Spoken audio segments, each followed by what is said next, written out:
जय श्री राम दोस्तों। हमारी आज की कहानी है पिता का अपमान। जनवरी का महीना, हाथ पैरों को गला देने वाली भयानक ठंड पड़ रही थी। चूल्हे में कोयले की अंगीठी में माँ रोटियां सेक रही थी। बाहर आंगन में ठंडी बयार बह रही थी। ऐसे में दोनों भाई और छोटी बहन चूल्हे के पास ही खाना खाने बैठ गए। तभी बड़ा बेटा कौशल बोला, बस माँ, और भूख नहीं है, मेरे लिए और रोटी मत बनाना। तभी माँ बोली, अरे जवान शरीर है, खाना नहीं खाएगा तो काम कैसे करेगा। अब तुम दोनों भाई शहर जा रहे हो तो अपना ख्याल तुम्हें खुद ही रखना पड़ेगा। हाँ माँ, तुम चिंता मत करो, हम कोई दूध पीते बच्चे तो है नहीं। इतना कहते हुए कौशल उठकर बाहर आंगन में लगे हैंडपंप से हाथ धोने लगा और कमरे में जाकर शहर जाने की तैयारी करने लगा। 2 दिनों के बाद गांव की मिट्टी में पले बड़े कौशल और अविनाश अब गांव से दूर शहर चले गए। गांव में उनका पुश्तैनी मकान था जिसमें उनके माता पिता और बहन रह गए। कौशल बहुत ज़्यादा पढ़ा लिखा तो नहीं था, लेकिन उसकी चालाकी के आगे अच्छे अच्छे पढ़े लिखे भी पानी भरते थे। छोटा भाई अविनाश भी ग्रेजुएशन पास करके उसके साथ ही शहर चला आया। कौशल ने कुछ महीनों तक ठेकेदारों के साथ कपड़े का काम किया। धीरे धीरे वह इस धंधे की बारीकियां सीख गया और फिर उसने एक दिन ठेकेदारी का लाइसेंस बनवा लिया और देखते ही देखते वह अव्वल दर्जे का ठेकेदार बन बैठा।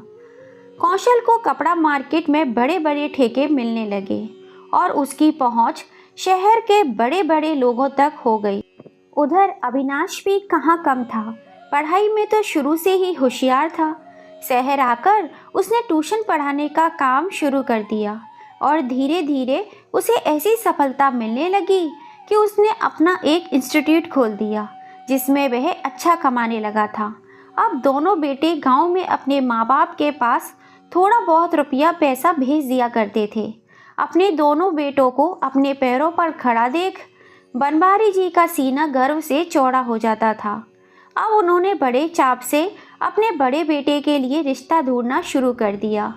एक जगह बात भी बन गई। लड़की बहुत ही संस्कारी थी। जन्म कुंडली मिलाई गई तो पंडित जी बोले, सारे गुण मिल रहे हैं जजमान, अब तो चट मंगनी पट ब्याह कर दीजिए। फिर बनवारी जी ने बड़े उत्साह से अपने बेटे कौशल को फ़ोन किया, लेकिन छोटे से गांव में रहने वाला कौशल तो शहर आकर इतनी जल्दी तरक्की कर गया कि उसकी हवा भी बदलने लगी। कौशल तो शहर में जाकर शहर के रंग में ही रच चुका था।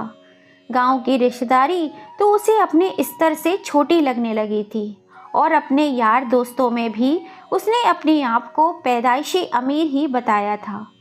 जैसे ही उसके पिता ने फ़ोन करके उसके रिश्ते की बात बताई तो कौशल बौखला उठा। पिताजी, मुझे बिना बताए आपने मेरे रिश्ते कैसे ढूंढ लिया?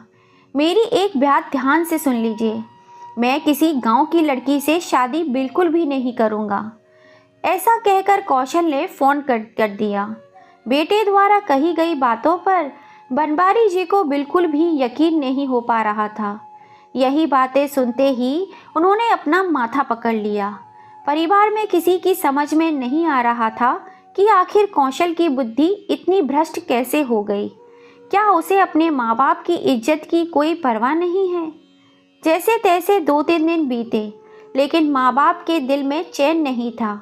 आखिरकार माँ का मन नहीं माना और उसने कौशल के पिता से कहा, अजी एक बात कहूँ, आप एक बार कौशल को मनाने के लिए उसके पास शहर क्यों नहीं चले जाते? तभी बनवारी जी बोले, कौशल की माँ, सोच तो मैं भी यही रहा था, लेकिन क्या करूँ, जेब में पैसा नहीं है। वैसे उम्मीद तो नहीं है, लेकिन फिर भी 2-4 दिन रुक कर देख लेता हूँ, क्या पता बच्चे पैसा भेज ही दें। अजी थोड़े बहुत रुपए तो मेरे पास पड़े हैं, मेरी मानो तो आप कल सुबह की गाड़ी से ही शहर के लिए निकल जाओ। फिर बनवारी जी बोले, तुम नहीं मानोगी, ठीक है, कल शनिवार है, कल मैं बच्चों से मिलने के लिए चला जाता हूँ।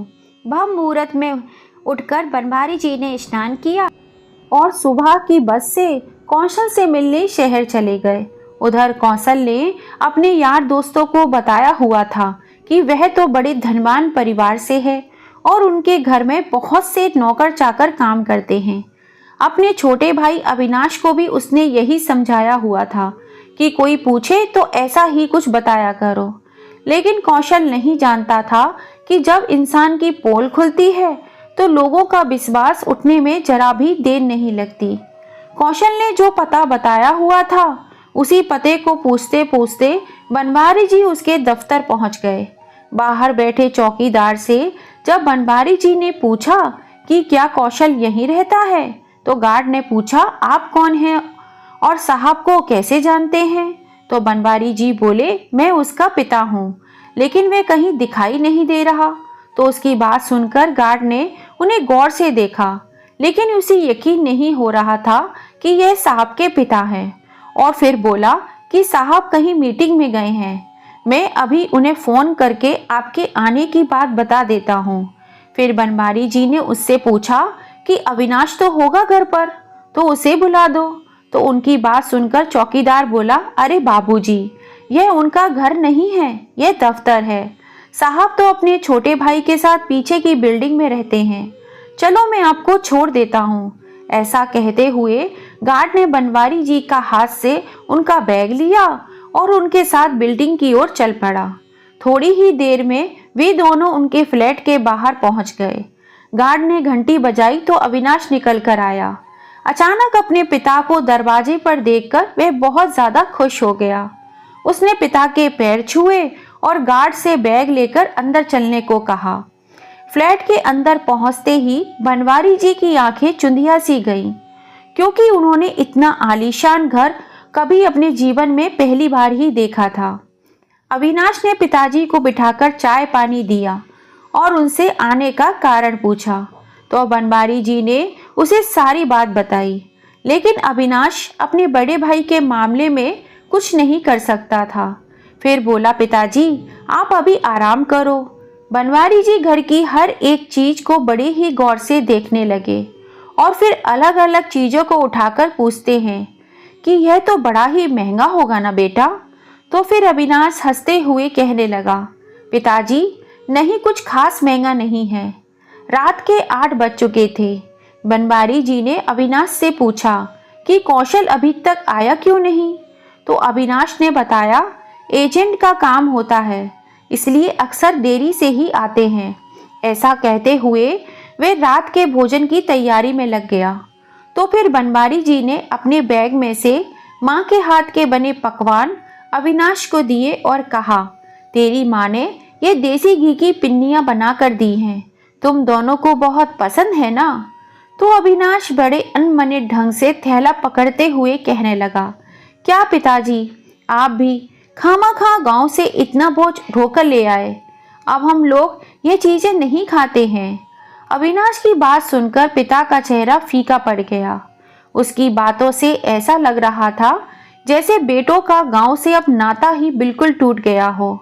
बेटा मैंने तो मना भी किया था, लेकिन तुम्हारी माँ है ना, अपने बच्चों की उसे बड़ी ही चिंता रहती है कि शहर में ये सब चीजें कहाँ मिलती होंगी, इसलिए ले आया। इतना कहकर बनवारी जी कपड़े बदलने चले गए। बनियान और धोती पहनकर बरामदे में टहलने लगे। जब अविनाश ने अपने पिता को इस हालत में देखा तो वह तुरंत दौड़ा दौड़ा आया और कहने लगा पिताजी आपने ये क्या कपड़े पहन लिए हैं, यह शहर है, आपका गांव नहीं है। आप अभी के अभी अंदर आइए, अगर किसी ने देख लिया तो कहेगा ना जाने कौन गवार और देहाती को फ्लैट दे में ठहराया हुआ है। अविनाश की बात सुनकर बनवारी जी से रहा नहीं गया और वह बोले तो क्या हुआ बेटा, गवार या देहाती कह देगा तो इसमें मेरी शान तो नहीं घटेगी ना। हम लोगों ने तो जीवन भर मेहनत मजदूरी करके तुम्हें पाल पोस कर बड़ा किया है, और आज तुम 2 पैसे क्या कमाने लगे, तुम्हें अपनी शान की इतनी परवाह हो गई। यह कहकर बनवारी जी कमरे में आ गए। कमरे में पहुंचते ही अविनाश ने उनके बैग में से उनका कुर्ता पजामा निकाल कर दिया और बोला पिताजी आप तो ऐसे ही नाराज हो रहे हैं, आप यह कपड़े पहनो और इत्मीनान से टहलो, थोड़ी देर में भैया भी आ जाएंगे, और यदि उन्होंने यह सब कुछ देख लिया तो आपके साथ साथ आज मेरी भी खैर नहीं थी। अच्छा, तो अब मुझे मेरे बेटे का डर दिखाएगा? देख बेटा, तुम्हारी तरह पढ़ा लिखा तो नहीं हूँ, लेकिन फिर भी हूँ तो तुम्हारा बाप, और इस रोक टोक को मैं आज के बाद सहन नहीं करूँगा। यह बात सुनकर अविनाश को अपनी बातों पर शर्म आने लगी। वह बोला, गलती हो गई पिताजी, चलो छोड़ो इन बातों को, आप हाथ मुंह धो लो, मैं खाना लगाता हूँ। बनवारी जी हाथ मुंह धोकर बाथरूम से बाहर आए तो पूछने लगे, बेटा इस घर में मंदिर कहाँ पर है? मुझे संध्या पूजन करना है। तो अविनाश बोला, पिताजी वहाँ सामने वाला पर्दा हटाइए। जैसे ही बनवारी जी ने पर्दे को हटाया तो सड़क के दूसरे किनारे पर एक विशाल मंदिर नजर आ रहा था। तो बनवारी जी ने पूछा, बेटा क्या तुम घर में पूजा पाठ नहीं करते हो? नहीं पिताजी, यहीं से हाथ जोड़ लेते हैं, इतना तो समय भी नहीं मिलता। फिर बनवारी जी ने कहा, बचपन से तुम्हें हमने यही सिखाया था कि सुबह नहा धोकर सबसे पहले भगवान की पूजा करनी चाहिए, लेकिन शहर में आकर तुम्हारी बुद्धि तो एकदम भ्रष्ट हो गई है। उसी समय अविनाश ने फ्रिज का दरवाजा खोला तो फ्रिज में दूर से ही बनवारी जी को अंडे रखे नजर आ गए। उसी समय उनके मुख से निकला, हे भगवान, मेरा तो धर्म ही भ्रष्ट हो गया, अब तुम लोग अंडे भी खाते हो? मैं तो इस घर में भोजन का एक निवाला भी नहीं खाऊंगा। यह बात सुनते ही अविनाश परेशान हो गया। उसने फटाफट से अंडे उठाकर बाहर फेंक दिए और फिर अच्छी तरह हाथ मुंह धोकर आ गया और बोला, पिताजी मैंने सब कुछ फेंक दिया है, अब तो खाना खाइए ना। तभी बनवारी जी बोले, तुम लोग शहर में आकर अपनी मर्यादा ही भूल गए हो। अपने धर्म के संस्कार में रहना एक अच्छे इंसान की पहचान होती है। रात के 11 बज चुके थे, लेकिन कौशल अभी तक घर नहीं पहुंचा था। जब बनवारी जी ने उसके बारे में पूछा तो अविनाश ने बताया कि भैया तो कभी कभी 2 बजे तक घर पहुंचते हैं और ज़्यादा देर हो जाए तो ऑफिस में ही रुक जाते हैं। फिर बनवारी जी ने कहा, क्या वह दारू भी पीता है? इस बात पर अविनाश की नज़रें नीचे झुक गईं और फिर बात पलटते हुए बोला, आप खाना खा लीजिए, ठंडा हो जाएगा। टेबल पर लगाऊं या बिस्तर पर खाएंगे? तभी बनवारी जी ने जवाब दिया, बेटा मैंने सोचा था कि बहुत दिनों के बाद बेटों से मुलाकात हो रही है तो एक साथ बैठकर ही भोजन करेंगे, लेकिन तेरे भाई को तो अपने पिता से मिलने की फुर्सत भी नहीं है। मेरे लिए रसोई घर में ही चटाई बिछा दे, मैं यहीं बैठकर 2 फुलके खा लूँगा। अविनाश ने तुरंत वहाँ चटाई बिछाकर अपने पिताजी के लिए गर्मा गर्म भोजन परोस दिया। फिर बनवारी जी बोले, बेटा खाना तो तूने बहुत ही अच्छा बनाया है, चलो इतना तो सीख ही लिया तूने। तो अविनाश बोला, पिताजी खाने लायक तो बना ही लेता हूँ। फिर बनवारी जी ने कहा, अविनाश बेटा मेरी कौशल से बात तो करवाना। अपने बड़े भाई से बात करवाने के लिए अविनाश ने फ़ोन लगाया तो जैसे ही बनवारी जी ने फ़ोन पर उससे बात करनी चाही तो उसने फ़ोन काट दिया। फिर बनवारी जी बोले, ठीक है बेटा, आज तक सुना ही था कि बाप बड़ा ना भैया, सबसे बड़ा रुपया, आज देख भी लिया। उन लोगों ने रात के 12 बजे तक कौशल का इंतजार किया। फिर अचानक बनवारी जी खड़े हुए और अपने छोटे बेटे अविनाश से बोले, बेटा ऐसा भी क्या काम है तेरे बड़े भाई को जो वह आधे घंटे के लिए अपने बाप से मिलने नहीं आ सकता? तू मुझे उसके पास ही ले चल। ऐसा कहते हुए बनवारी जी अपनी धोती पहनने लगे और बोले, वह बड़ा आदमी हो गया है तो मैं ही उसके लाड साहब से मिलकर आता हूँ। जहाँ इतनी दूर आ गया हूँ तो थोड़ी दूर और सही। अविनाश को समझ में नहीं आ रहा था कि वह क्या करे। सोचने लगा, इस समय भैया होश में तो होंगे नहीं, मुझे तो भला बुरा बोलेंगे ही, और अगर पिताजी ने उन्हें इस हालत में देख लिया तो अनर्थ ही हो जाएगा। उनके सामने कुआं था और पीछे खाई थी। आखिरकार वे अपने पिता के साथ अपने भाई के दफ्तर पहुंच गया। दफ्तर के बाहर पहुंचते ही उसने अपने पिताजी से कहा, पिताजी आप भैया से कुछ मत कहना, नहीं तो आज बहुत बड़ा बवाल हो जाएगा। वैसे तो शराबी लोगों के मुंह लगना भी आपकी शान के खिलाफ है। अब आपकी इज्जत आपके ही हाथ में है। लेकिन बनवारी जी को कुछ समझ में नहीं आ रहा था कि आखिर अविनाश उनसे ये सब बातें क्यों कह रहा था। क्या मैं नादान हूँ या फिर कोई बाहर का व्यक्ति हूँ?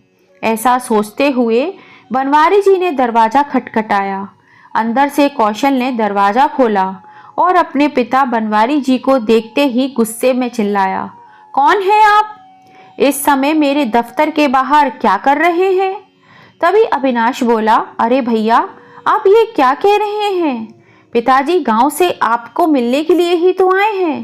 पिताजी? अरे किसके पिताजी हैं ये? हमारे पिताजी तो गांव के सबसे रईस व्यक्ति हैं।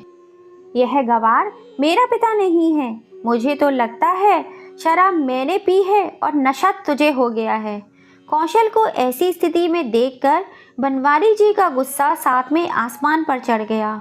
उन्होंने कड़कती आवाज में बोला, अरे बेशरम, शराब का नशा इतना हो गया है कि अपने बाप को भी नहीं पहचानता।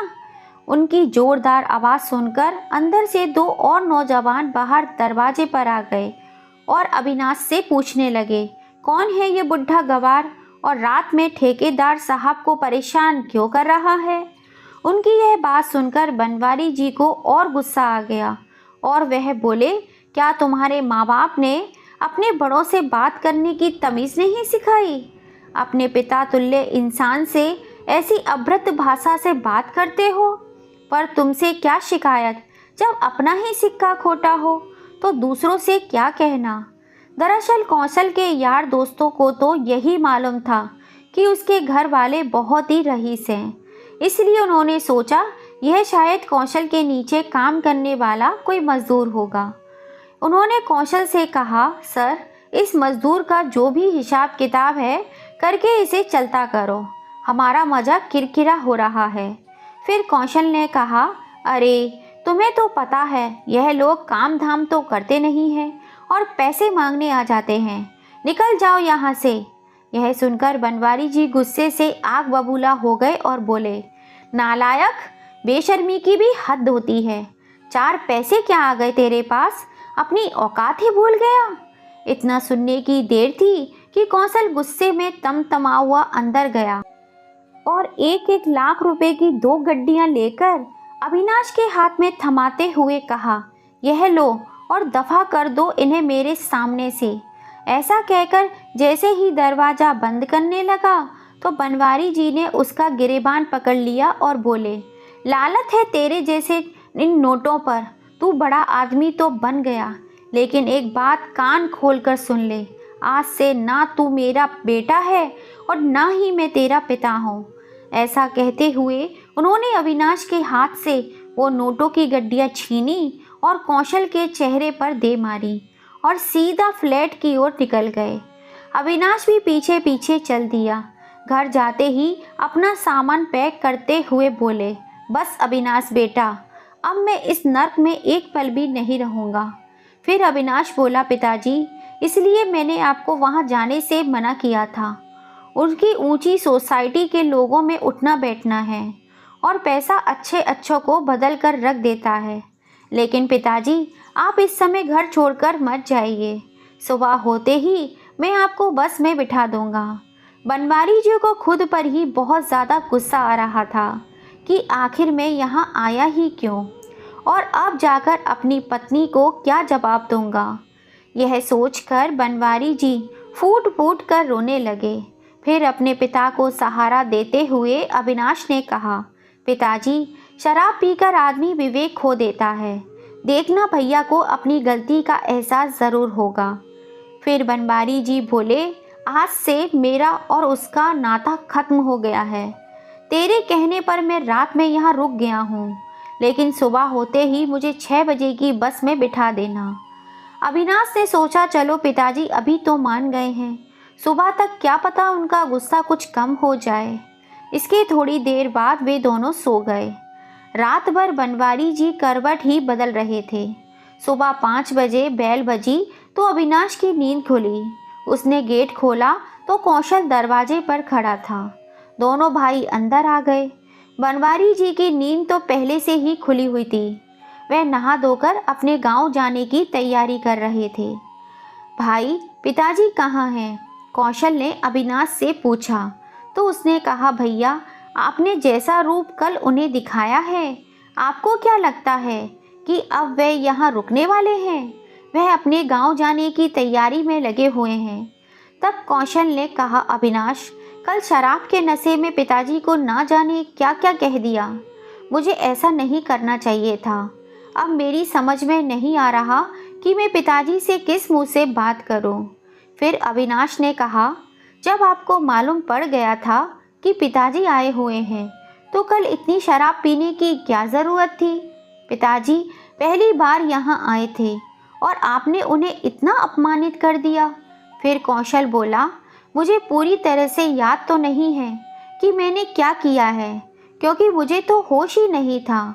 तो अविनाश बोला, भैया आपके साथ साथ आपके दोनों साथियों ने भी पिताजी का बहुत बुरा सलूक किया।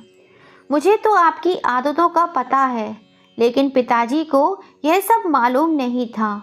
अभी बनवारी जी पूजा पाठ करके बाहर निकले ही थे कि कौशल उनके सामने पहुंचा और पिताजी के पैर छूकर जैसे उनको प्रणाम करने लगा तो बनवारी जी उसे घूरते हुए कहने लगे, आप कौन हैं? मैंने आपको पहचाना नहीं।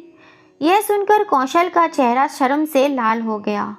उसने अपने पिता के पैर पकड़ लिए और बोला, पिताजी कल मुझसे मेरी ज़िंदगी की सबसे बड़ी गलती हो गई। मैंने नशे में ना जाने आपको कितना भला बुरा कह दिया। इसके लिए मैं आपसे माफ़ी मांगने आया हूँ। बनवारी जी बोले, ठेकेदार कौशल, बहुत घमंड है ना तुझे अपने पैसों का। बस इतना समझ ले कि कल रात को तेरा बाप बनवारी सदा के लिए मर गया है। अब तेरा मेरा कोई संबंध नहीं है। मैं गरीब ज़रूर हूँ, लेकिन तुझ जैसे शराबी से कहीं ज़्यादा इज्जत है मेरी। दूर हो जा मेरी नज़रों से नालायक। अब मेरा बेटा केवल एक ही है।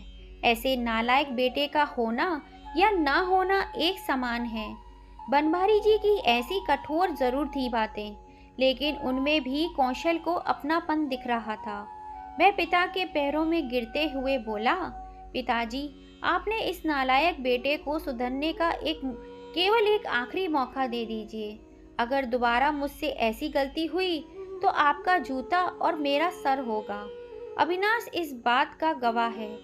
आज कौशल अपने पिता के सामने सर झुकाए ऐसे खड़ा था जैसे उनके जैसा आज्ञाकारी पुत्र आज तक कभी पैदा ही नहीं हुआ हो। बनवारी जी ने चाय पी और अविनाश से पूछा, सच बताना अविनाश, यह कमरा किसका है? तो अविनाश ने कहा, यह कमरा मैंने किराए पर लिया है। भैया तो अक्सर अपने काम से बाहर रहते हैं। फिर बनवारी जी ने कहा, फिर ठीक है, मैं आज घर वापस नहीं जाऊंगा। इस बेशरम को तो घर की इज्जत का ख्याल नहीं है, लेकिन मैं आज ही घर लौट गया तो आस पड़ोस में क्या जवाब दूंगा। अविनाश अपने पिता की यह बात सुनकर बहुत खुश हो गया। उसे मालूम था जैसे जैसे समय बीतेगा पिता की नाराजगी दूर होती जाएगी। कौशल चुपचाप दूसरे कमरे में चला गया। उधर अविनाश ने नहाने के बाद सबके लिए नाश्ता बनाया, लेकिन कौशल की पिताजी के सामने आने की हिम्मत नहीं हो रही थी। अविनाश ने जानबूझकर कौशल को आवाज़ लगाते हुए कहा, भैया नाश्ता तैयार है, पिताजी आपका इंतज़ार कर रहे हैं। कौशल चुपचाप सिर झुकाए उनके सामने आकर बैठ गया और नाश्ता करने लगा। आज तीनों ने एक साथ बैठकर भोजन किया। अविनाश ने आज छुट्टी कर ली थी और कौशल के ऑफिस जाने के बाद वह पिताजी को बाहर घुमाने ले गया। अपनी माँ और छोटी बहन के लिए कुछ कपड़े खरीदे। इसके बाद दोनों घर वापस आ गए, लेकिन जैसे ही घर पहुँचे बनवारी जी की हैरानी का ठिकाना ना रहा, क्योंकि आज कौशल ने ही दोपहर के भोजन की व्यवस्था की थी। वह ऑफिस से जल्दी ही घर आ गया था। बनवारी जी देखकर हैरान थे कि एक शराबी में इतनी जल्दी बदलाव कैसे आ गया। जैसे ही वे बैठक की ओर गए, उन्होंने देखा दो युवक वहीं बैठे हुए थे। वो वही युवक थे जिन्होंने पिछली रात उनकी तौहीन की थी। उन दोनों ने बनवारी जी के पैर छुए तो बनवारी जी ने कहा, जी मैंने आपको पहचाना नहीं। तो उन दोनों ने सर झुकाकर एक ही स्वर में कहा, अंकल जी हम कौशल के दोस्त हैं। कल रात को हमने बहुत बड़ी गलती कर दी, इसके लिए हम क्षमा मांगने आए हैं। आप हमारे भी पिता तुल्य हैं, कृपा कर हमें माफ़ कर दीजिए। तो बनवारी जी ने कड़े स्वर में कहा, यह तो तुम्हें कल सोचना चाहिए था। अगर मैं तुम्हारे दोस्त का पिता नहीं होता तो किसी भी बड़े बुजुर्ग का तुम ऐसे ही अपमान करते। यही शिक्षा और संस्कार मिले हैं तुम लोगों को। दोनों युवकों को यह बात सुनकर अपने पढ़े लिखे होने पर लालच महसूस होने लगी। वह बोले, अंकल जी, हम जानते हैं कि दोष हमारा है। दरअसल कल हमारे दोस्त कौशल को पूरे 5 करोड़ का ठेका मिला था, तो इसलिए सोचा कि जश्न मना लें और उस नशे में हमसे जो भूल हो गई उसके लिए हम माफ़ कर दीजिए। हम भविष्य में कभी भी ऐसा नहीं करेंगे। तो बनवारी जी ने चेतावनी भरे लहजे में कहा, ठीक है, लेकिन आइंदा ऐसा ना हो। अपने से बड़ों की कद्र करोगे तो 5 करोड़ क्या 50 करोड़ के भी ठेका मिलेगा।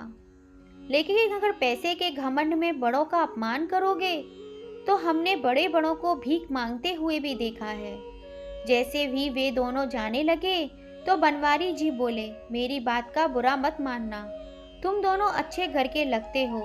यह नशे की आदत छोड़ दो, इसमें कुछ नहीं रखा। ठीक है अंकल जी, कहकर उन दोनों ने बनवारी जी को प्रणाम किया और चले गए। उसके बाद कौशल ने खाना परोस दिया। वे जितना अपने पिता के नज़दीक आ रहा था, पिता के दिल में उसके प्रति क्रोध कम होता जा रहा था। जैसे ही उसके पिता ने खाना खाने बैठे तो बनवारी जी ने पूछा, यह खाना किसने तैयार किया है? तो अविनाश बोला, क्यों पिताजी, अच्छा नहीं बना है क्या? लेकिन कौशल अब भी मौन था। उसे मालूम पड़ गया था कि उसकी दूसरी गलती भी जल्दी ही पकड़ी जाएगी। फिर बनवारी जी बोले, भोजन बहुत ही अच्छा बना है, लेकिन ऐसा भोजन तुम तो नहीं बना सकते हो। यह किसी संस्कारी महिला के हाथ से बना हुआ भोजन लगता है। यह सुनकर कौशल हैरान रह गया। यह बात पिता को कैसे मालूम पड़ गई? तभी अविनाश ने पूछा, पिताजी, क्या रात का भोजन अच्छा नहीं बना था? अच्छा तो बना था, लेकिन इतना अच्छा नहीं। जब सब लोगों ने भोजन कर लिया तो कौशल ने हिम्मत करते हुए अब तक का सबसे बड़ा राज अपने पिता के आगे खोल दिया और झिझकते हुए कहा, पिताजी, आपने बिल्कुल सही पहचाना। यह भोजन हमने नहीं बनाया है, आपकी होने वाली बहू ने बनाया है। यह बात बनवारी जी को मजाक प्रतीत हुई। वह बोले, आजकल चल भी ये कुछ ऐसा ही रहा है। बच्चे चुपचाप शादी कर लेते हैं। माँ बाप को तब पता चलता है जब नाती पोते हो जाते हैं। अब कौशल का डर थोड़ा सा कम हो गया। फिर बोला, नहीं पिताजी, अभी बात इतनी आगे तो नहीं बढ़ी है, लेकिन इतना आवश्यक है कि मैंने आपके लिए बहू ढूंढ ली है। आपकी इजाज़त हो तो मैं आपको उससे मिलवा दूं। पड़ोस में ही उसके चाचा का घर है। 4-5 महीने से वे वहीं रहती है। वैसे तो गांव में ही रहने वाली है और उसके भाइयों से आप आज ही मिल चुके हैं। फिर बनवारी जी अपनी नाराज़गी जताते हुए बोले, जो अपनी मन मर्जी का मालिक हो, जिसके लिए माँ बाप का होना या ना होना बराबर ही है, उसने रिश्ता भी ऐसे ही लोगों के घर में किया होगा। फिर अविनाश बोला, पर पिताजी, आप भी तो भैया के लिए रिश्ता ढूंढने की बात ही तो कर रहे थे, तो एक बार देख लीजिए, क्या पता आपको पसंद ही आ जाए। बनवारी जी को यह बात ठीक लगी और मन ही मन सोचा कि आजकल के बच्चों का कुछ भरोसा तो है नहीं। अगर मैंने ना भी कर दी तो उन्होंने फिर भी शादी कर ली तो बेइज्जती तो हमारी ही है। फिर बनवारी जी ने कहा, पहले इससे कहो कि जन्म कुंडली मिलवाई जाएगी, फिर बात आगे बढ़ेगी। लेकिन मुझे हैरानी है कि इसके भाई ऐसे शराबी को देखकर भी अपनी बहन की शादी इससे करवाना चाहते हैं। खैर, उनकी मर्जी। इतना सुनकर कौशल की सांस जो अब तक अटकी हुई थी, दिल तक पहुंच गई। फिर कौशल ने अपने पिता को लड़की की फोटो दिखाई। बनवारी जी को लड़की जानी पहचानी सी लगी।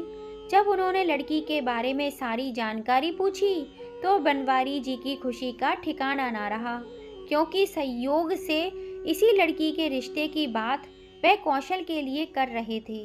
बनवारी जी भी एक हफ्ते से इसी रिश्ते को लेकर परेशान थे।